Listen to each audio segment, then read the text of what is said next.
क्या आपको भी रात को सोने में बहुत मुश्किल पेश आती है, सारी रात डिस्टर्ब रहती है? तो मैं आपको चंद एक पॉस्चर बताने लगूँ। आप तकिए की मदद को लेते हुए आप आसानी से इनको परफॉर्म करेंगे, आपको नींद फ़ौरन से आ जाएगी। इस तरीके से अपने सामने 2 तकिए रखिए और अपने दोनों घुटनों को फैलाइए जितना फैला सकते हैं। अपना पेट और अपना स्टर्नम ऐसे रखते हुए अपने दोनों शोल्डर को ऐसे सामने ले आइए और सांस को लेते रहिए नाक के ज़रिए।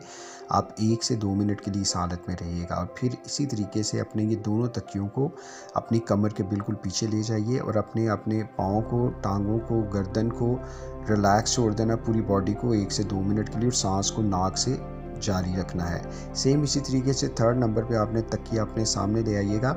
अगर आप इस पोजीशन में बैठ सकते हैं तो आपने बिल्कुल रिलैक्स कर देना है, दोनों अपने सांस को जारी रखना है। आप हमारे साथ ऑनलाइन सेशन भी ज्वाइन कर सकते हैं 0332869596 पे व्हाट्सएप करते हुए, जिसमें आपको सुकून वाली और ब्रीदिंग एक्सरसाइजेस करवाई जाएंगी। Thank you very much.